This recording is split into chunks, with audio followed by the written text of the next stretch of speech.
नमस्कार दोस्तों, स्वागत है आपका law and motivation YouTube channel में। दोस्तों, वीडियो को लाइक करें, शेयर करें, चैनल को सब्सक्राइब करें और बेल आइकन ज़रूर दबाएं। दोस्तों, आज मैं लेकर आया हूँ आपके लिए एक नई कहानी, जिसमें एक सक्सेसफुल इंसान की कहानी लेकर आया हूँ, जिसको सुनने के बाद आप भी कहेंगे कि मैं भी कुछ भी कर सकता हूँ। दोस्तों, ज़िंदगी में इंसान कुछ भी कर सकता है अगर उसका हौसला बड़ा है, उसका विश्वास बड़ा है। दोस्तों, आज मैं जो कहानी लेकर आया हूँ उस इंसान का नाम है सुदीप दत्ता। हाँ दोस्तों, सुदीप दत्ता ने अपने बचपन में अपने पिता और अपने बड़े भाई का देहांत होने के बाद टूट से गए थे। उनके पिताजी पश्चिम बंगाल में आर्मी में थे, जिनकी अधिक गोलियां लगने के कारण अपाहिज हो गए और घर की सारी जिम्मेदारी उनके बड़े भाई पे आ गई। बड़े भाई भी बीमार हो गए और अपने बीमारी का इलाज नहीं करवा पाने के कारण उनका देहांत हो गया, जिसका सदमा उनके पिताजी सहन नहीं कर सके और वो भी चल बसे। इस तरह से पूरी घर की जिम्मेदारी इनके कंधों पे, सुदीप दत्ता के कंधों पे आ गई। जिनके 4 भाई बहन थे, उनका पेट है वो ये और घर चलाते थे।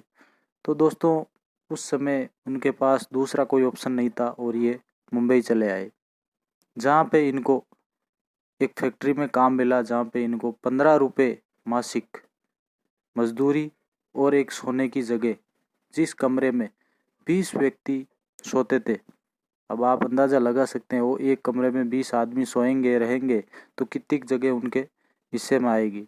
तो दोस्तों, इस तरीके से इन्होंने अपने बचपन में दिन गुजारे।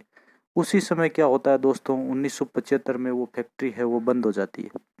बंद होने के कारण यहाँ उस बच्चे का हौसला देखने के लायक है। तो उस बच्चे ने 1975 में तक अपने 16,000 रुपये इकट्ठे किए हुए थे बचा बचा करके। उस 16,000 रुपये लेकर के उस सेठ के पास गया कि ये फैक्ट्री अब मुझे चलाने दो।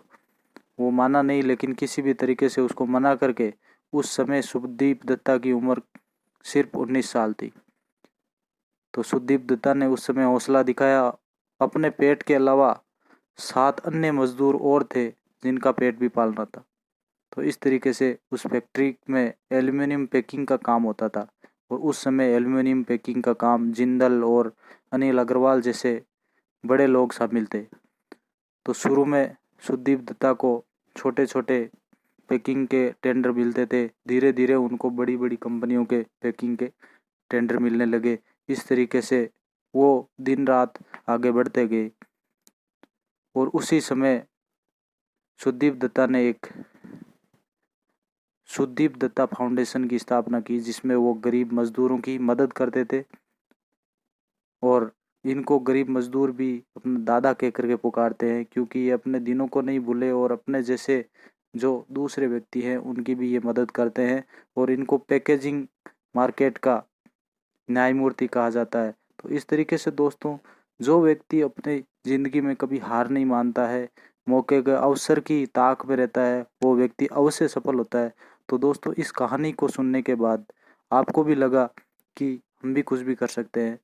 धन्यवाद दोस्तों, हमसे जुड़े रहने के लिए हमारे चैनल को सब्सक्राइब अवश्य करें।